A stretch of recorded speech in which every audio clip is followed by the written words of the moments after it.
ED সিআইডির সাঁড়াশি চাপে অভিষেক বন্দ্যোপাধ্যায়। গতকাল সিআইডি আর আজ ইডি।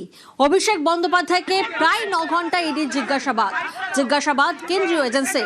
শিক্ষক নিয়োগ দুর্নীতি মামলায় ম্যারাথন জিজ্ঞাসাবাদের মুখে ডায়মন্ড হারবারের তৃণমূল সাংসদ অভিষেক বন্দ্যোপাধ্যায়। নিয়োগ দুর্নীতিতে লিপস অ্যান্ড বাউন্সের নাম। অভিষেককে জিজ্ঞাসাবাদে ইডির 12 পাতার প্রশ্নমালা। অনুপ প্রতিনিধি এই মুহূর্তে আমাদের সঙ্গে রয়েছেন। অনুপ, গতকাল আমরা দেখেছিলাম ভবানী ভবনে প্রায় 8.5 ঘন্টা জিজ্ঞাসাবাদ, আর আজ প্রায় 9 ঘন্টা অতিক্রান্ত। ঠিক কোন কোন প্রশ্নের মুখে পড়তে হচ্ছে অভিষেক বন্দ্যোপাধ্যায়কে?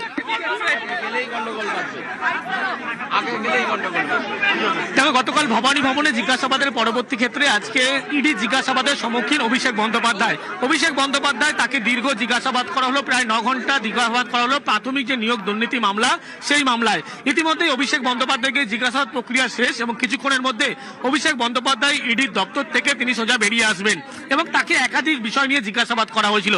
যেমন লিপস অ্যান্ড বাউন্স মামলায় তাকে যেমন জিজ্ঞাসাবাদ করা হয়েছিল এবং একটি অডিও ক্লিপ ভাইরাল হয়েছিল, সেখানে দেখা যাচ্ছে কালীঘাটের কাকু সুজয় কৃষ্ণ ভদ্রের সঙ্গে শান্তনু বন্দ্যোপাধ্যায়, অন্যদিকে কুন্তল ঘোষ, তাদের কথোপকথন হচ্ছে এবং একটা টাকার অঙ্কের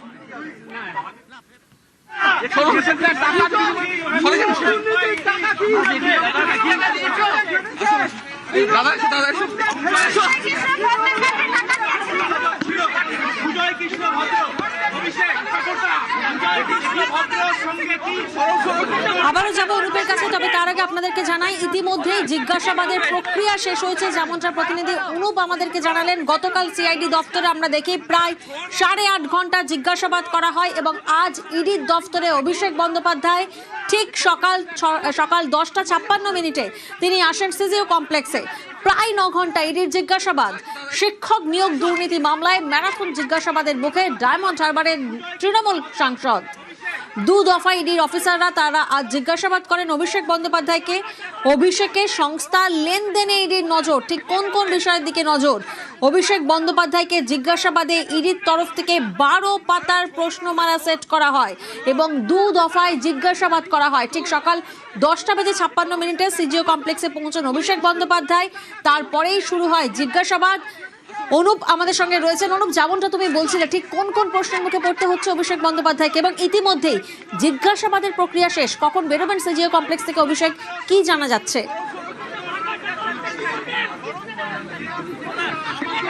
দেখো, কিছুক্ষণের মধ্যেই অভিষেক বন্দ্যোপাধ্যায় তিনি বেরোবেন। দীর্ঘ 9 ঘন্টার যে জিজ্ঞাসাবাদ, সেই জিজ্ঞাসাবাদ ইতিমধ্যে শেষ করা হয়েছে এবং অভিষেক বন্দ্যোপাধ্যায়ের বয়ান লিপিবদ্ধ করা হয়েছে।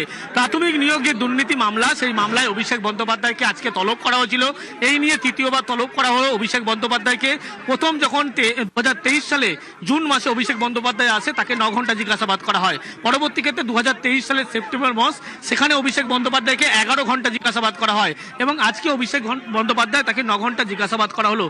প্রাথমিক নিয়োগ যে দুর্নীতি মামলা, সেই মামলায় অভিষেক বন্দ্যোপাধ্যায় তাকে জিজ্ঞাসাবাদের মূল কারণ লিপস অ্যান্ড বাউন্স মামলায় কিন্তু তার নাম জড়িয়ে পড়ে এবং সেক্ষেত্রে দেখা যায় একটি অডিও ক্লিপ প্রকাশ্যে ভাইরাল হয়েছিল, যে অডিও ক্লিপই ইডির পক্ষ থেকে হাতিয়ার করা হচ্ছে এবং এই অডিও ক্লিপে একেবারে কালীঘাটের কাকু সুজয় কৃষ্ণ ভদ্র, অন্যদিকে শান্তনু বন্দ্যোপাধ্যায়, কুন্তল ঘোষ, তাদের সঙ্গে কথোপকথন হচ্ছে 100 কোটি টাকার একটা বিষয় নিয়ে এবং এই পরিপ্রেক্ষিতে কিন্তু লিপস অ্যান্ড বাউন্সের যখন নাম উঠে আসে, সেই কারণে অভিষেক বন্দ্যোপাধ্যায়কে তলব করা হয়েছিল এবং লিপস অ্যান্ড বাউন্সে তিনি সিও পদে ছিলেন বর্তমানে এবং সেক্ষেত্রে তার কি ভূমিকা ছিল এবং এভাবে যে লেনদেন সম্পর্কিত একাধিক যে আর্থিক মানি লন্ডারিং তথ্য উঠে আসে, তারপরেই অভিষেক বন্দ্যোপাধ্যায় তাকে তলব করা হয়। আমরা দেখেছিলাম এর আগে যখন অভিষেক বন্দ্যোপাধ্যায় 2023 সালের জুন মাসে তাকে যখন দীর্ঘ 9 ঘন্টার বেশি জিজ্ঞাসাবাদ করা হয়েছিল, পরবর্তী ক্ষেত্রে তিনি একাধিক নথি পাঠিয়েছিলেন, 1200 পাতার নথি পাঠিয়েছিলেন ইডিকে সুমিত রায়, তার যে আত্মসহায়ক ছিলেন তার হাত থেকে।